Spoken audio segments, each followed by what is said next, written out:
ಹಾಂ, ನನ್ನ ಹೆಸರು ಶರಣಪ್ಪ ಚಿಬ್ಬಿ. ಸ್ವಲ್ಪ ಜೋರು ಮಾತಾಡ್ರಿ. ನನ್ನ ಹೆಸರು ಶರಣಪ್ಪ ಚಿಬ್ಬಿ ರೀ. ಹಾಂ. ಗದಗ ಜಿಲ್ಲೆ ಸಿರಟ್ಟಿ ತಾಲೂಕು ರಣತೂರು ಗ್ರಾಮದವ್ರು. ಹೇಳ್ರಿ, ನೀವು ಎಷ್ಟು ಎಕರೆ ಇಟ್ಕೊಂಡಿದ್ದೀರಿ 3 ರೇಷ್ಮೆ? ಎಕರೆ ರೇಷ್ಮೆ ಇದ್ದಾವೆ ಸರ್. 3 ಎಕರೆ ರೇಷ್ಮೆ ಮಾಡಿದಿರಿ. ಹಾಂ, ಪ್ರತಿ ತಿಂಗಳು ನಾವು 150 ನಿಮಿಷ ಹಿಂಗೆ ಹಾಕ್ತೀವಿ ರೀ. ಹ್ಞೂ 150 ನಿಮಿಷಕ್ಕೆ 130 kg, 140 ಹಿಂಗೆ ಬರ್ತೈತೆ ಸರ್. ಹ್ಞೂ. ಇದು ಮನೆ ಕಟ್ಟಿ ಎಷ್ಟು ವರ್ಷ ಆಯಿತು? 1 ವರ್ಷ ಆಗ್ತದೆ ಸರ್. 1 ವರ್ಷ ಆಯಿತು. ಹಾಂ ಸರ್. ಸೊ 1 ವರ್ಷದಿಂದ ಎಷ್ಟು ಬೆಳೆ ಮಾಡಿದಿರಿ? 1 ವರ್ಷದಿಂದ ಅಂದ್ರೆ ಈಗ 4 ಬೆಳೆ ಮಾಡಿದೀವಿ. ಹಾಂ, ಅಂದ್ರೆ ಬೆಳೆ ಇದ್ದಿದ್ದಿಲ್ರಿ, ಹಂಗಾಗಿ 4 ಬೆಳೆ ಮಾಡಿದೀವಿ. ಮೊದಲು ಹೆಂಗೆ ಮಾಡ್ತಿದ್ರಿ? ಮೊದಲೇ ಅವಾಗ ಹಂಗ ಗೊತ್ತಿದ್ದಿಲ್ರಿ ಸರ್. ಅವಾಗ ಅಲ್ಲ ಶೆಡ್ ಗಿಡ್ ಮಾಡಿದ್ರ ಮೊದಲು? ಹಾಂ ಮಾಡಿದ್ವಿ. ಮೊದಲು ಮಾಡಿದ್ರಾ? ಹಾಂ. ಹ್ಞೂ. ಆಮೇಲೆ ಶೆಡ್ ಮಾಡಿಕೊಂಡು ಅದರಲ್ಲಿ ಸಂಪಾದನೆ ಮಾಡಿ ಅದರಲ್ಲಿ ಸಂಪಾದನೆ ಮಾಡಿ ಮತ್ತೆ ಮನೆ ಮಾಡಿದಿರಿ. ಹಾಂ ಸರ್. ಈ ಮನೆ ಮಾಡಿದಿರಲ್ಲ, ಉದ್ದ ಎಷ್ಟಿದೆ? ಉದ್ದ 63 ಫೂಟ್ ಉದ್ದ ಐತ್ರಿ. ಹಾಂ 23 ಅಗಲ ಐತ್ರಿ. ಹಾಂ. ಎತ್ತರ ಹೈಟ್ 14 ಫೂಟ್ ಐತ್ರಿ. 14 ಫೂಟ್ ಐತೆ. ಹಾಂ. ಸುಮಾರು ಅಂದಾಜು ಎಷ್ಟು ಖರ್ಚು ಬಂತ್ರಿ? ಅದು ಅಂದಾಜು 8 ರಿಂದ 9 ಲಕ್ಷ 9 ಲಕ್ಷ ಬಂದಿರ್ಬೋದು. ಈಗ ಸರ್ಕಾರದಿಂದ ಸಬ್ಸಿಡಿ ಕೊಡ್ತೀವಿ ಅಂತ ಹೇಳ್ತೀವಲ್ಲ, ಹಾಂ ಸರ್. ಎಷ್ಟು ಕೊಡ್ತಾರೆ ನಿಮಗೆ? ಸರ್ಕಾರದಿಂದ 3,30,000 35,000 ಕೊಡ್ತಾರೆ. 3,35 ಬರ್ತದಾ? ಹಾಂ. ಸಬ್ಸಿಡಿ ನಿಮ್ಗೆ ಖುಷಿ ಇದೆಯಾ? ಹಾಂ ಖುಷಿ ಇದೆ ಸರ್. ಹಾಂ ಹಾಂ ಖುಷಿ ಇದೆ. ಹಾಂ. ಈಗ ಮೊದಲನೇ ಬೆಳೆ ಮಾಡಿದ್ರಲ್ಲ, ಹಾಂ. ಎಷ್ಟು ಆದಾಯ ಮಾಡ್ಕೊಂಡ್ರಿ?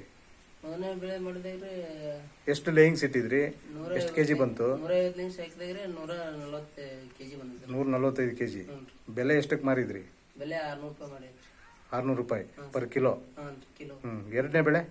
ಎರಡನೇ ಬೆಲೆ 150 ಹಾಕಿದ್ರಿ. ಅವಾಗ ಅದ್ರ 600 ಮರೈತ್ರಿ. ಮೂರನೇ ಬೆಳೆಗೆ ಹ್ಞೂ 500 ಚಿಲ್ಲರೆ ಮರೈತ್ರಿ. ಹೌದಾ? ಇದು ಎಷ್ಟು ಲೇಯಿಂಗ್ಸ್ದು? ಇದು 150 ಲಿಂಕ್ಸ್. 150 ಲೇಯಿಂಗ್ಸ್. ಚೆನ್ನಾಗಿ ಬಂದಿದೆ ಬೆಳೆ? ಹಾಂ ಚೆನ್ನಾಗಿ ಬಂದಿದೆ. ಎಲ್ಲಿ ರಾಮನಗರದಲ್ಲೇ ಮಾಡ್ತೀರಿ? ರಾಮನಗರಕ್ಕೆ ಮಾರಾತಾರೆ. ಹಾಂ. ಈಗ ಮಾರಾಟ ಮಾಡ್ತಿರಲ್ಲ, ಹಾಂ ಸರ್.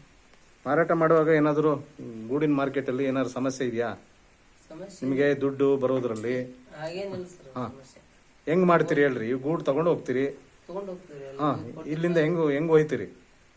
ಗಾಡಿ ಇರ್ತಾವ್ರಿ. ಇಲ್ಲೇ ನಮ್ಮಲ್ಲಿ ರೇಷ್ಮೆ ಬೆಳೆಗಾರರು ಇರ್ತಾರೆ, ಎಲ್ಲರೂ ಸೇರಿ ಹೋಗ್ತೀವ್ರಿ. ಹಾಂ. ಹೋಗಿ ಮಾರ್ಕೊಂಡು ಬರ್ತೀವಿ.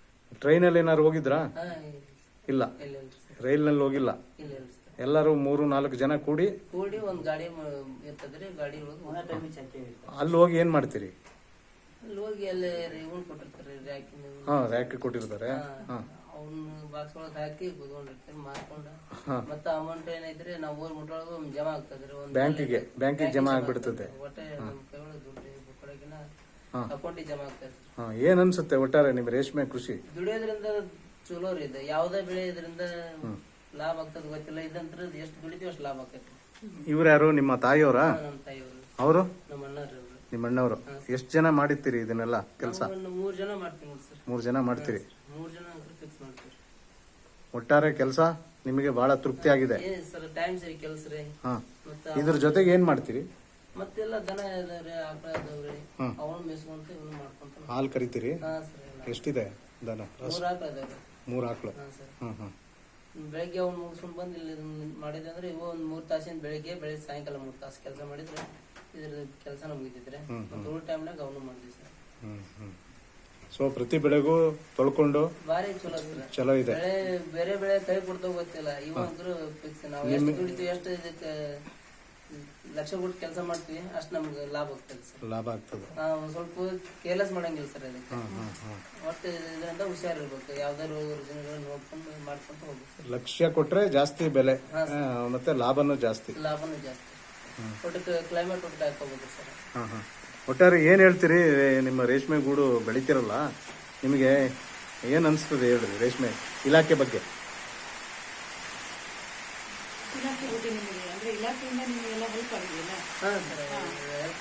ಈಗ ನಾಟಿ ಮಾಡಿದ್ವಲ್ಲ, ಮಾಡಿದ್ರಲ್ಲ, ಅದಕ್ಕೇನೋ ದುಡ್ಡು ಕೊಟ್ವಾ?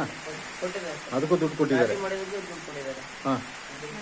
ಚಂದ್ರಿಕೆ ಚಂದ್ರಿಕೆ ತಗೊಂಡು ಈಗ ಅನುಕೂಲ ಆಗ್ತದೆ. ಪ್ರೈವೇಟ್ ತಗೊಂಡ್ರೆ ಡಬಲ್ ಟ್ರಿಬಲ್ ನಾವು ಕೊಟ್ಟು. ಚಂದ್ರಿಕೆಗೆ ಎಷ್ಟು ಕೊಟ್ರಿ? 10,000 ಅಲ್ಲ, ಎಷ್ಟು ಚಂದ್ರಿಕೆ ತಗೊಂಡ್ರಿ? ಹಾಂ, ಸಬ್ಸಿಡಿ 24 ರೂಪಾಯಿ 49 ಪೈಸೆ ಏನೋ ಬರ್ತದೆ. ನೀವು ಕಟ್ಟಿದ್ದೀರಿ? ಪ್ರೈವೇಟ್ ತಗೊಂಡ್ರಲ್ಲ 70-80 ರೂಪಾಯಿ ಬರ್ತದೆ. ಓಹೋ. ಸೊ ಚಲೋ ಆಯ್ತು ಒಟ್ಟಿನಲ್ಲಿ. ಹಾಂ. ರೇಷ್ಮೆ ಇಲಾಖೆಯಿಂದ ಅನುಕೂಲ ಮಾಡ್ಕೊಂಡಿದ್ದೀರಿ. ಎಲ್ಲ ಸೌಲಭ್ಯಗಳು ತಗೊಂಡಿದ್ದೀರಿ. ಯಾವುದೋ ಸೌಲಭ್ಯಗಳು ತಗೊಂಡಿದ್ದೀವಿ. ಹೇಳ್ರಮ್ಮ ನೀವು ಲಕ್ಷ್ಮಮ್ಮ, ಯಾರು ನಿಮ್ಮ ಹೆಸರೇನು? ಏನ್ ಹೆಸರು ನಿಮ್ಮ ಹೆಸರು? ಸುನಂದಮ್ಮ. ಹಾ ಹೇಳ್ರಿ ಸುನಂದಮ್ಮ, ನೀವು ಮಕ್ಕಳು ಹೆಂಗ್ ಮಾಡ್ತಾರೆ? ನೀವ್ ಹೇಳ್ದಂಗೆ ಕೇಳ್ತಾರ? ದುಡಿತಾರ್ರಿ, ಹಾ ಬರ್ತೈತ್ರಿ ಅವ್ರಿಗೆ ಈಗ ಆಕತಿ. ಇದ್ರಲ್ಲಿದ್ದಾನ ಒಂದ್ ಸ್ವಲ್ಪ ಅವ್ರು ಚಲೋ ಆಗ್ಯಾರ. ಒಳ್ಳೆ ಮಟ್ಟಕ್ಕೆ ಬಂದಿದೆ. ಈಗ ಹೊಲ ಮನೆ ಇದ್ರಾಗ ಏನು ಇದು ಇಲ್ರಿ, ಇದ್ರ ಒಟ್ಟು ಹಚ್ಚಿಂದ ಒಟ್ಟು ಬೇಸ್ ಆಗ್ಯಾರ. ನೀವು ಅವ್ರ ಜೊತೆಗೆ ಸಪೋರ್ಟ್ ಮಾಡ್ತೀರಿ? ಮಾಡ್ತೇವ್ರಿ, ಹ್ಮ್ ಬರ್ದಿರ್ತೀವ್ರಿ, ಮಾಡ್ತೀವಿ. ಮತ್ತೆ ನಾವು ಅವ್ರ ಕೂಡ ಒಟ್ಟು ಏನಾರ ಹೆಲ್ಪ್ ಮಾಡ್ತೇವ್ರಿ. ಗೂಡು ಬಿಡಿಸೋದು, ಹಾ, ತುಂಬಿ ಕೊಡೋದು ಎಲ್ಲ ಮಾಡ್ತೀರಿ? ಅವ್ರು ಒಬ್ಬೊಬ್ರು ಇದ್ದಾಗ ಸೊಪ್ಪಿಗೆನ ಒಟ್ಟು ಇದನ್ನ ಮಾಡಿರ್ತೇವ್ರಿ. ಹಾ ಹಾ ಮಾಡ್ತೇವೆ, ಒಟ್ಟಿನಲ್ಲಿ ಈ ರೇಷ್ಮೆ ಕೃಷಿ ಮಾಡೋದ್ರಿಂದ ನಿಮಗೆ ಆದಾಯ ಸಿಕ್ಕಿದೆ. ಸಿಕ್ಕೈತಿ. ಬೇರೆ ಕೃಷಿ ಮಾಡಿದಾಗ ಎಷ್ಟು ಸಿಕ್ಕಿತ್ತು ಅದಕ್ಕಿಂತ ಡಬಲ್ ಸಿಕ್ಕಿದೆ. ಡಬಲ್ ಸಿಕ್ಕೈತ್ರಿ. ಇದು ಯಾಕಂದ್ರೆ ನಾವು ದುಡ್ದಷ್ಟು ಲಾಭ ಇದೆ. ಹೌದು. ನಾವ್ ಹೆಂಗ್ ದುಡ್ತೇವೆ ಹಂಗ ಹಾ ಇದು ಕೈ ಹತ್ತತ್ರಿ. ಹೌದು. ಉಳಿಕೆದ್ದು ನಮ್ ಕೈ ಹತ್ತಲ್ರಿ. ಹಾ ಹಾ ಹಾ ಬೇರೆ ಬೆಳೆ ಏನಾರು ಮಾಡಿದ್ರೆ ಕೈ ಹತ್ತಲ್ರಿ. ಅಂದ್ರೆ ನಿನ್ನ ಇಬ್ರು ಮಕ್ಕಳು ಈ ರೇಷ್ಮೆ ಕೃಷಿಗೇನೆ ಒಳಪಟ್ಟಿದ್ದಾರೆ, ಇದರಲ್ಲೇ ಇದ್ದಾರೆ. ದಲ್ಲಾಳಿಗಳ ಬಗ್ಗೆ ಕೇಳಿ. ಮಧ್ಯ ಯಾರಾದ್ರೂ ದಲ್ಲಾಳಿಗಳು ನಿಮಗೆ ಮಧ್ಯವರ್ತಿಗಳೇನಾದ್ರೂ ತೊಂದರೆ ಇದೆಯಾ? ಏನ್ ಮಧ್ಯಸ್ಥಿ ಯಾವುದೇ ತೊಂದರೆ ಇಲ್ಲ. ನಾವು ನೇರವಾಗಿ ಅಲ್ಲಿ ಆಫೀಸ್ ಮಾತಾಡ್ತೀವಿ, ನೇರವಾಗಿ ಏನೇ ಇದ್ರೆ ಹೇಳ್ಕೊಂಡ್ಬಿಡಿ, ನೇರವಾಗಿ ಅಮೌಂಟ್ ಬರ್ತಿರ್ತವೆ ಎಲ್ಲ. ಮತ್ತೆ ನಮ್ಗೆಲ್ಲ ಏನ್ ಹಿಂಗ್ ಮಾಡಪ್ಪ ಹಿಂಗ್ ಮಾಡಿಲ್ಲ ಅಂದ್ರೆ ಮಧ್ಯವರ್ತಿಗಳ ದಾಳಿ ಯಾವುದೇ ಎಲ್ಲ ಇಲಾಖೆನ ರೇಷ್ಮೆ ಇಲಾಖೆ ಸುತ್ತ ಏನು ಒಂದು ಇದ್ರು ನಮ್ಮ ಮಕ್ಕಳು ಕರೆಸಿ ಹೇಳ್ತಾರೆ.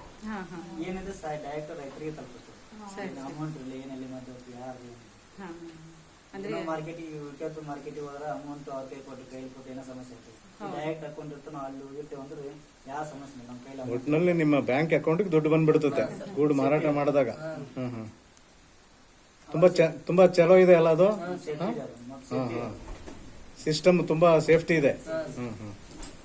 ನಾವು ದುಡ್ಡು ನಾವು ಮಾರಕ್ ಹೋದವ್ರಿಗೆ ಭಯ ಅನ್ನಂಗಿರಂಗಿಲ್ಲ. ಅಂತ ದುಡ್ಡಿದ್ರೆ ಅದೊಂದು ದಿನ ಸಮಸ್ಯೆ ಇರ್ತದೆ. ಅಮೌಂಟ್ ಅಕೌಂಟಿಗೆ ಜಮಾ ಆಗಿಬಿಡ್ತದೆ. ಒಬ್ಬನೊಬ್ರು ಪೇಮೆಂಟ್ ಇದು ಮಾಡಿದ್ರ ಅವ್ರು ತಗೋಬಹುದು. ಯಾರು ಜಾಬ್ ಮಾಡಿದ್ರೆ ಇದರಷ್ಟು ಪೇಮೆಂಟ್ ಸಿಗಂಗಿಲ್ಲ. ತಿಂಗಳ ಬೆಳೆ ಒಟ್ಟಿನಲ್ಲಿ ತಿಂಗಳ ತಿಂಗಳ ಸಂಬಳ ಬರ್ತದೆ. ತಿಂಗಳ ನಾವು 150 ಹಾಕಿ ಅಂದ್ರೆ ದಿನ ತಿಂಗಳಿಗೆ 1 ಲಕ್ಷ ಬರ್ತದೆ. Very good. ವಾರ್ಷಿಕ ಬೆಳೆ ಮಳೆ ಆದ್ರೂ ಬೆಳೆ ಆಗ್ತವ. ಒಂದೊಂದ್ಸರಿ ಮಳೆ ಆದ್ರೂ ಚಲೋ, ಇಲ್ಲಾಂದ್ರೆ ಕೈ ಕೊಟ್ಟ ಇದು ತಿಂಗಳ ಬೆಳೆ. ಇನ್ನು ಮುಂದಿನ ಗುರಿ ಏನಿದೆ ನಿಮ್ದು? ಮುಂದಿನ ಇನ್ನೂ ಸ್ವಲ್ಪ ಜಾಸ್ತಿ ಮಾಡ್ಬೇಕಂತ ಅನಿಸ್ತಾ ಇದೆ. ಇದು ಮಾಡಿದ್ರೆ ಮುಂದೆ ಹಂಗೆ ಅನುಕೂಲತೆ ಮರಗಟ್ಟೆ ಟೈಪ್ ಏನಾದ್ರು ಮಾಡ್ಕೊಂಡು ಮರಗಡ್ಡೆನು 3 ಎಕರೆ ಇದೆ ಕೆಳಗೆ, ಅದನ್ನು ಮರಗಟ್ಟೆ ಮಾಡ್ಬೇಕಂತ ಮಾಡಿದ್ವಿ. ಈಗ ಎಷ್ಟು ಮೊಟ್ಟೆ ಮಾಡ್ತಿದ್ದೀರಲ್ಲ ಈ ಸದ್ಯಕ್ಕೆ? 150 ಮೊಟ್ಟೆ. 150. ಇನ್ನು ಮುಂದಿನ ಗುರಿ ಎಷ್ಟಿದೆ? ನೀವು ಎಲ್ಲಿವರೆಗೂ ಮಾಡ್ಬೇಕಂತ ಗುರಿ ಇದೆ ನಿಮ್ದು? ಇನ್ನೂ ಜಾಗ ಇದೆಯಲ್ಲ? 300 ಲಕ್ಷ ಮಟನ್ ಮಾಡ್ಬೋದಂತ ನಮ್ಗೆ ಇದೆ ನಿಮ್ದು. ಆಯ್ತ್ರಿ, ಈ ಮನೆ 300 ಮೊಟ್ಟೆ ಸಾಕ್ಬೋದು. ಸರಿ. ಪ್ರತಿ ಬೆಳೆಗ ತಿಂಗಳ 300 ಮೊಟ್ಟೆ ಮಾಡಿದರೆ ನಿಮಗೆ 300 kg ಗೂಡು ಬೆಳಿಬೋದು. ಆ ಕೆಪಾಸಿಟಿಗೆ ನೀವು ಬರಬೇಕು. ಒಟ್ಟಾರೆ ಏನ್ ಹೇಳ್ತೀರಿ ಹೇಳ್ರಿ.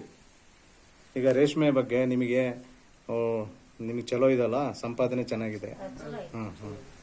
ಚೆನ್ನಾಗಿದೆ. ಮಕ್ಕಳು ಎಲ್ಲ ಸೇರ್ಕೊಂಡು ಮಾಡ್ಬೋದು ಇದನ್ನ, ಹೌದಲ್ಲ?